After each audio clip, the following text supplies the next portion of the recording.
ನಾನು ನಮ್ಮ ಈ ಭಾಗದಲ್ಲಿ ಶ್ರೀಧರ್ ನಗರ 53-54 ಬೂತಲ್ಲಿ ಈ ಚುನಾವಣಾ ಉಸ್ತುವಾರಿ ಸಹ ನಮ್ಮ ಕಾಂಗ್ರೆಸ್ ಪಕ್ಷದಿಂದ ನಾನಿದ್ದೀನಿ.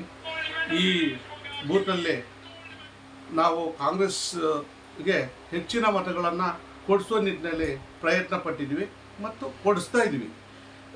ಹಾಗಾಗ್ಬಿಟ್ಟು ಚುನಾವಣೆ ನಮಗೆ ಅತ್ಯಂತ ಯಶಸ್ವಿಯಾಗಿ ನಡೆಯುತ್ತೆ. ನಮ್ಮ ಪಕ್ಷದ ಅಭ್ಯರ್ಥಿ ಗೀತಾ ಶಿವರಾಜ್ಕುಮಾರ್ ಅವರು ಗೆಲುವಿನ ನಗೆ ಈ ಬಾರಿ ಬೀರಲು ಯಾವುದೇ ಸಂದೇಹ ಇಲ್ಲ ಅಂತ ಈ ಸಂದರ್ಭದಲ್ಲಿ ಹೇಳ್ತೀನಿ.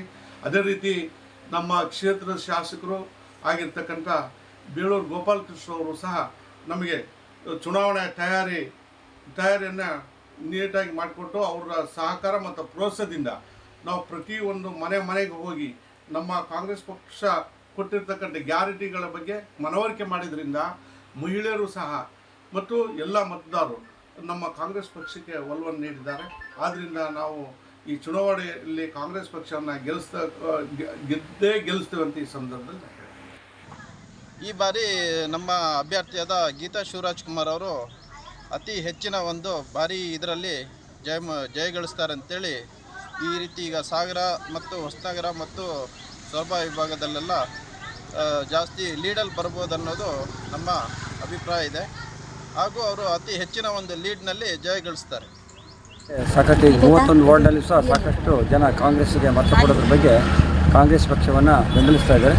ವಿಶೇಷ ಏನಂತ ಹೇಳಿದರೆ ಅವರು ಬೆಂಬಲಿಸತಕ್ಕಂಥ ಕಾರಣಗಳೇನಂತೇಳಿದ್ರೆ, ಈಗ ಜನಗಳು ಮಹಿಳೆಯರಿಗೆ ಸಾಕಷ್ಟು ರಾಜ್ಯ ಸರ್ಕಾರ ಮತ್ತು ರಾಜ್ಯ ಸರ್ಕಾರ ಸಾಕಷ್ಟು ಅನುಕೂಲತೆಗಳನ್ನು ಕೊಟ್ಟಿದೆ. ಆ ಅವರಿಗೆ ತುಂಬ ಅನುಕೂಲ ಆಗಿದ್ದರಿಂದ ಆ ಅನುಕೂಲತೆ ಹಾಗೆ ಶಾಶ್ವತವಾಗಿ ಮುಂದೆ ಇರಲಿ. ಮುಂದೆ ಕೇಂದ್ರ ಸರ್ಕಾರದ ಯೋಜನೆಗಳು ಸಹ ಏನು ಪ್ರಣಾಳಿಕೆಯಲ್ಲಿ ಕೊಟ್ಟಿರ್ತಕ್ಕಂಥ ಯೋಜನೆಗಳಿಗೂ ಸಹ ಜಾರಿಗೆ ಬರಲಿ ಅನ್ನೋ ಒಂದು ಉದ್ದೇಶವನ್ನು ಇಟ್ಟುಕೊಂಡು ಈ ಬಾರಿ ಕಾಂಗ್ರೆಸ್ಗೆ ಹೆಚ್ಚಿನ ಮತಗಳನ್ನು ಕೊಡೋದ್ರ ಮೂಲಕ ಕಾಂಗ್ರೆಸ್ಸನ್ನು ಇವತ್ತು ರಾಜ್ಯದಲ್ಲಾಗಿರ್ಬೋದು ಮತ್ತು ರಾಜ್ಯಕ್ಕೆ 28 ಕ್ಷೇತ್ರ ಗೆಲ್ಲುವಂಥ ಮಟ್ಟಕ್ಕೆ ಎಲ್ಲ ಮತದಾರರು ಮತವನ್ನು ಹಾಕ್ತಾಯಿದ್ದಾರೆ. ಸಾಗರ ತಾಲೂಕು ಮತ್ತು ಎರಡನೇ ವಾರ್ಡ್ನಲ್ಲಿ ಸಹ ಸಾಕಷ್ಟು ಜನ ಕಾಂಗ್ರೆಸ್ ಪಕ್ಷವನ್ನು ಬೆಂಬಲಿಸಿದ್ದಾರೆ ಮತ್ತು 31 ವಾರ್ಡಲ್ಲಿ ಸಹ ಅತ್ಯಂತ ಹೆಚ್ಚಿನ ಕಾಂಗ್ರೆಸ್ ಮತದಾರರು ಮತವನ್ನು ಕೊಡ್ತಾಯಿದ್ದಾರೆ. ಜನರಲ್ಲಿ ತುಂಬ ಉತ್ಸಾಹ ಇದೆ. ಈ ಬಿಸಿಲಲ್ಲೂ ಜನ ಉತ್ಸಾಹದಿಂದ ಬಂದು ಇಲ್ಲಿ ಮತದಾನ ಮಾಡೋಕ್ಕೆ ಬರ್ತಾ ಇದ್ದಾರೆ. 50% ಆಲ್ಮೋಸ್ಟ್ ಆಗಿ ಮತದಾನ ಆಗಿದೆ ನಮ್ಮ ಭಾಗದಲ್ಲಿ. ಅದೇ ರೀತಿ ಕಾಂಗ್ರೆಸ್ಗೆ ತುಂಬ ಒಲವಿದೆ ಅಂತ ನಾನು ಇಲ್ಲಿ ಹೇಳಕ್ಕೆ ಬಯಸ್ತೀನಿ. ಈ ಥರ ನಾನು ಅನೀಸ್ ಎಮ್ಮಿಕೆ ನಗರ ಬ್ಲಾಕ್ ಕಾಂಗ್ರೆಸ್ ಸಮಿತಿ ಉಪಾಧ್ಯಕ್ಷ ಮತ್ತು ಆರೋಗ್ಯ ರಕ್ಷಣಾ ಸಮಿತಿ ಕೆಲಸ ಮಾಡ್ತಾ ಇದ್ದೀನಿ.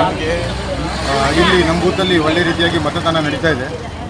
ಹಾಗೂ ನಮ್ಮ ಕ್ಷೇತ್ರದ ಸನ್ಮಾನ್ಯ ಶ್ರೀ ಗೋಪಾಲಕೃಷ್ಣ ಬೇಳೂರವರು ತುಂಬ ಶ್ರಮ ವಹಿಸಿದ್ದಾರೆ ಇಲ್ಲೆಲ್ಲ ಗೀತಾ ಶಿವರಾಜ್ಕುಮಾರನ್ನು ವಿನ್ ಮಾಡಿಸೋದಕ್ಕೋಸ್ಕರ. ಈ ಸಲ ನಾವು 100% ವಿನ್ ಆಗ್ತೀವಿ ಅನ್ನೋ ನಿರೀಕ್ಷೆ ನಮಗಿದೆ. ಲೋಕಸಭಾ ಚುನಾವಣೆಯ ಈ 2024ರ ಚುನಾವಣೆಯಲ್ಲಿ ಜನ ಏನು 7 ಗಂಟೆಗೆ ಮತದಾನ ಪ್ರಾರಂಭವಾಯಿತು, ಆದರೆ 8 ಗಂಟೆ ತನಕ ಸಿಕ್ಕಾಪಟ್ಟೆ ಜನ ಬಂದು ಮತವನ್ನು ಹಾಕಿದ್ದಾರೆ. ಇದು ನಮ್ಮ ಬಂದಂಥ ಮತಗಳು ಎಲ್ಲ ಕಾಂಗ್ರೆಸ್ಸಿನ ಗ್ಯಾರಂಟಿಯ ಫಲಾನುಭವಿಗಳು ಅಂತ ನಾನು ಹೇಳಲಿಕ್ಕೆ ಇಷ್ಟಪಡ್ತಾ ಇದ್ದೇನೆ. ಖಂಡಿತ ಇದೆ. ಯಾಕೆ ಅಂತ ಅಂದರೆ ನಮ್ಮ ಸರ್ಕಾರ ಈಗಾಗಲೇ ಬಂದಂಥ 9 ತಿಂಗಳಲ್ಲಿ ನುಡಿದಂತೆ ನಡೆದಿದೆ. ತನ್ನೆಲ್ಲ ಗ್ಯಾರಂಟಿಗಳನ್ನು ಪೂರ್ಣಗೊಳಿಸಿದೆ. ಆ ನಿಟ್ಟಿನಲ್ಲಿ ಜನ ಅದನ್ನು ಫಲವನ್ನು ಅನುಭವಿಸಿದ್ದಾರೆ. ಅವರಿಗೆ ಮತ್ತೆ ಅದನ್ನು ಮುಂದುವರಿಸಬೇಕು. ನಮಗೆ ಸಿಗತ್ತೆ, ಇನ್ನೂ 1 ಲಕ್ಷ ಸಿಗತ್ತೆ. ಗೃಹಲಕ್ಷ್ಮಿಯರಿಗೆ ಮಹಾಲಕ್ಷ್ಮಿ ರೂಪದಲ್ಲಿ 1 ಲಕ್ಷ ಸಿಗತ್ತೆ ಅಂದಾಗ ಮಹಿಳೆಯರು ಹೆಚ್ಚಿನ ರೀತಿಯಲ್ಲಿ ಬಂದಿದ್ದಾರೆ. ಆಮೇಲೆ ವಿಶೇಷವಾಗಿ ಹಿಂದುಳಿದ ವರ್ಗದ ಜನ, ಯಾಕೆಂದರೆ ಸಂವಿಧಾನದಲ್ಲಿ ಅವರಿಗೆ ಒಂದು ಸ್ಥಾನಮಾನ ಉಳಿಸ್ಕೊಳ್ಳುವಂಥ ನಿಟ್ಟಿನಲ್ಲಿ ಅವರು ಇವತ್ತು ಸ್ಥಾನಮಾನ ಉಳಿಸ್ಕೊಳ್ಳಿಕ್ಕೆ ಅವರು ಈ ಒಂದು ಲೋಕಸಭೆಯಲ್ಲಿ ಏನು ನಾವು ಪಕ್ಷವನ್ನು ಕೇಂದ್ರ ಸರ್ಕಾರಕ್ಕೆ ಕಾಂಗ್ರೆಸ್ ತರಬೇಕು ಅನ್ನೋ ಒಂದು ಉದ್ದೇಶದಿಂದ ಅವರು ಎಲ್ಲ ಹಿಂದುಳಿದ ವರ್ಗದವರು, ದೀನದಲಿತರು, ಆಮೇಲೆ ಮಹಿಳೆಯರು ಎಲ್ಲ ಬೇಗ ಬಂದು ಮತವನ್ನು ಹಾಕಿ ನಮ್ಮ ಮತವನ್ನು ಚಲಾಯಿಸಿದ ಪ್ರಾಮಾಣಿಕ ಪ್ರಯತ್ನವನ್ನು ಮಾಡಿದ್ದಾರೆ ಅಂತ ಹೇಳಿ ಇಷ್ಟಪಡ್ತೀನಿ.